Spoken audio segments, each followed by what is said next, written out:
Like, I just don't know. It itches down there. It burns my pee. It's weird. I told you not to go with that girl at that party. Well, what?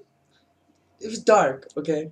She was still a troll. It was dark. It was a man. dark room. I don't want to talk about this. I don't want to talk about your burning sensations and like itchiness down there. Well, like, what should I do? You should go to a doctor and not talk to me about this ever again. Well, why? Just because we're live. Oh. Hey guys, NBK Commentators here to bring you the pre-fight show for UFC 142 Rio 2. Yeah. Return to Rio. Return to Rio. Yeah, Final conflict absolute. Final return to Rio. Critical countdown. Pride. Alright, so the main event obviously is Jose Aldo versus Chad Money Mendez. And the co-main headliner is Vitor the Phenom Belfort versus Anthony Humble Johnson. It's Rumble. He's not Brazilian. But he's been training with the Black Zillions. Ooh. So we should call him Hashad Evans? Yes. Why are you drinking your piss? Machida does. Alright. Anyway, the first fight, we'll be going over all the fights. You are able to watch all the fights. The main card is a pay-per-view, so you pay for that, you watch it. And the prelims are all on FX. All of them are on FX. That is fucking awesome. I love this Fox deal. This is the best thing to ever happen to the UFC. Anyway, we're going to dive right into it with the return of Man Bear Pig. Napao. Gabriel Gonzaga. He is fighting this UFC newcomer Ednaldo Oliveira, who is 13-0-1. He's got 8 knockouts, 2 submissions, 3 decisions, and 1 draw, and 1 no contest. He's Brazilian as well. This is his UFC debut. I don't know much about the guy. I just looked his record. He's 6'7", 238 pounds. Big guy. Yeah. But I don't know. Gonzaga was once up fighting to the title. If he fights smart and to his capabilities, which are jiu-jitsu, he is a tough guy for anybody. Yeah, Gabriel Gonzaga, he's a sick jiu-jitsu guy. He can submit anybody, really, with this. I don't know. Maybe not Fabricio Verdun or like Frank Mir. Yeah. He'll just get knocked out. Nog. Yeah. Anyway, he's 1-0 since leaving the UFC. This is UFC return. He has a whole 7-5 record in the UFC with that devastating head kick knockout of Mirko Krokop. Look it up.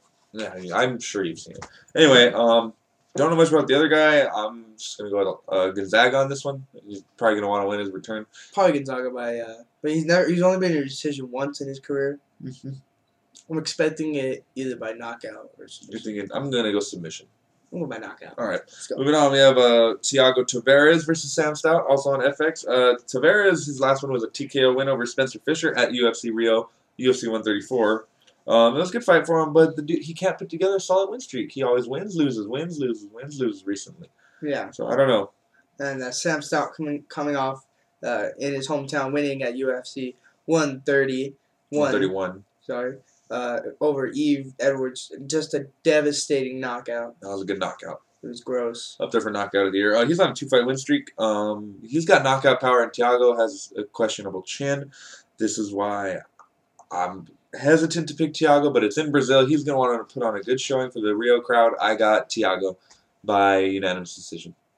I'm probably going to have to go with Thiago. We've seen Sam Stout have problems with the ground game. Jeremy Stevens took him down, who's a striker with ease. Eve Edwards took him down as well, too. Yeah, so you got Thiago as well? Yeah, but no, I'm going to be bold. I'm going to say by submission. Interesting.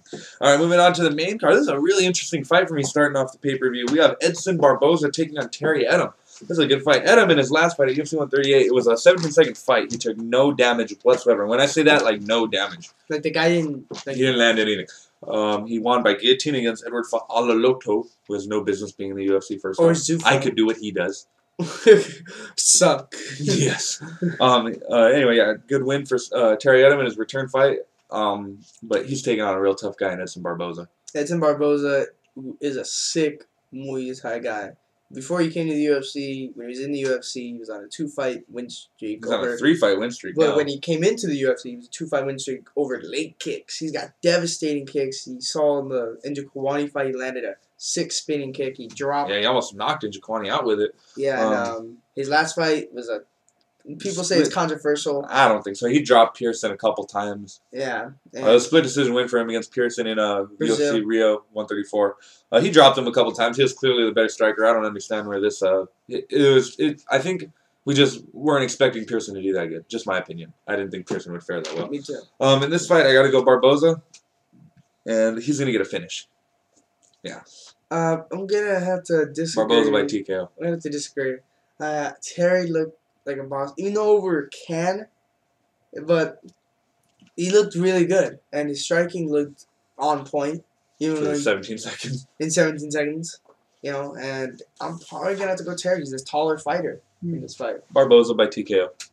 Adam I'm gonna have to say by submission. Oh wow, interesting. Yeah. Moving on, we have Eric Silva, who's taken the Underground Forums by storm as of late. Eric Silva, the Jungle Fights champion down in Brazil. Yeah. Yeah. He is taking on Carlo Prater, who, man, this guy has fought everybody, and this is barely his UFC debut. He's fought Carlos Condit 2 times. He lost him both times. He fought Melvin Gillard and submitted him with a guillotine, and he beat Spencer Fisher. Yeah. Very good record. His record overall is 29-10-1. I'm pretty excited to see what he can do. But he's got a tough fight against Eric Silva. Eric Silva is just this new, hungry, up-and-coming phenom from Brazil. He's the Jungle Fights champ. In his UFC debut, he fought the Cage Rage champ, knocked him out, and took care of him in about a minute in about a minute. Yeah. And he looked rather well. Yeah. So this fight, I'm going to go Eric Silva. I think he's going to get another finish, too. I'm going to have to go Silva. By TKO? Or what? TKO. All right. Moving on. We have Husamar Palhares, or as I like to call him, Paul Harris, taking on Mike Mesenzio. Husamar Palhares, he's coming off a win in UFC Rio. I think a lot of guys from the last card there.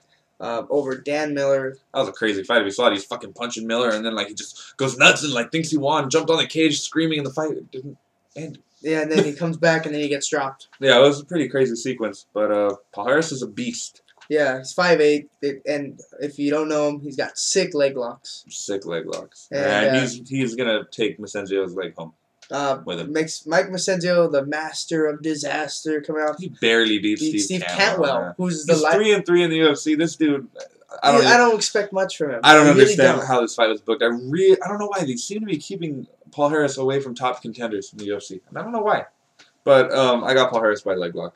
Paul Harris by ACL tearing. Yeah, they're both Brazilian Jiu-Jitsu black belts, but you can't compare the Jiu-Jitsu. Paul Harris is on another level, and he's going to show that.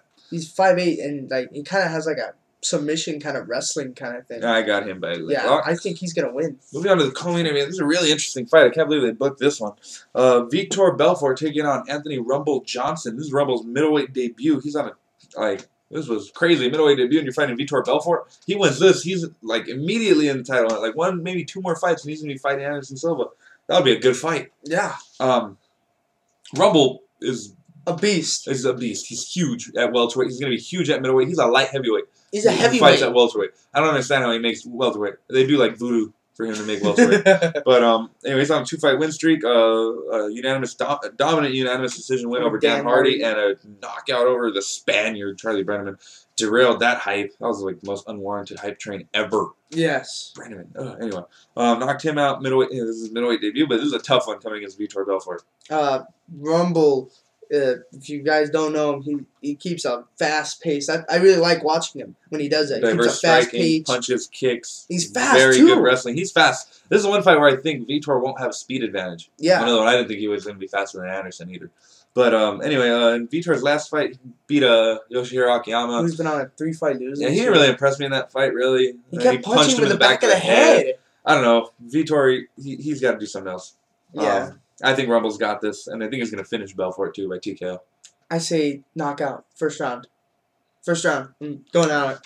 That's bold. Yeah. The reason why I say that is because if anyone says that Rumble, he's only fought cats. Yeah, he almost beat Koscheck.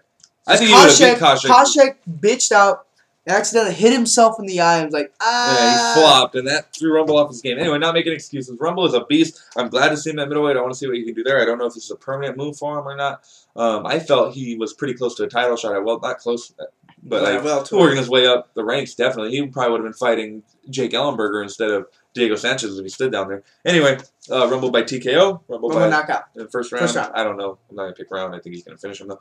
Moving on to the main event. We got Jose Aldo taking on Chad Money Mendez. This is a very interesting bout. They were supposed to fight a long time ago.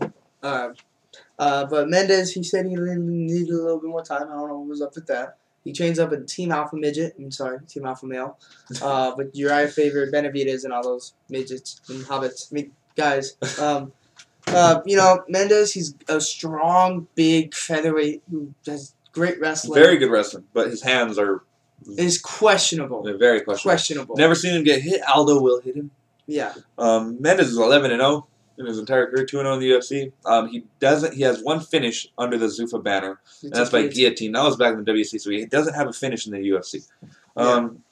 Aldo, as of late, he hasn't looked like that dominant champion we've grown to see from the WEC, who was just destroying people. He's gone to... They've been dominant wins, but they haven't been finishes that we've seen from him. One thing I would have to say about what's up with that, I think it's the weight cut. And the weight cut's starting to affect him. He's eventually going to have to move up to lightweight, and I'm excited. I want to see how he does at lightweight.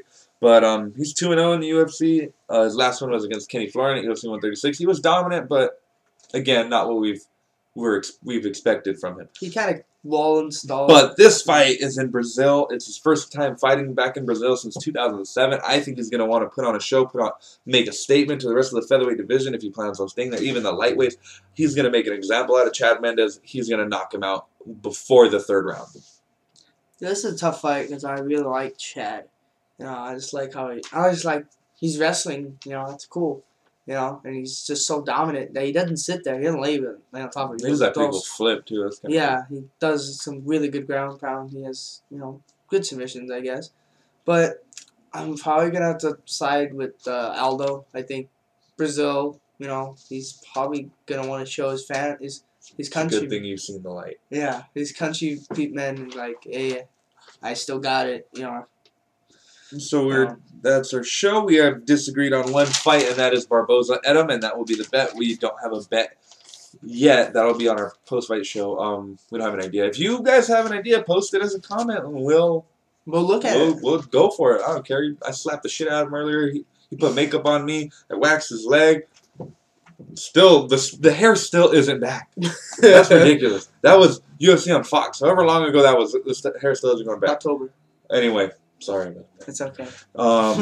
Well, if you guys have any ideas, and if you guys want to post any opinions, post them down there. Go ahead, let us know. Don't call us idiots. Good or bad. Some dude called us idiots for not picking Brock Lesnar over him, and look what happened, dude. Shut up. Reem. Peace.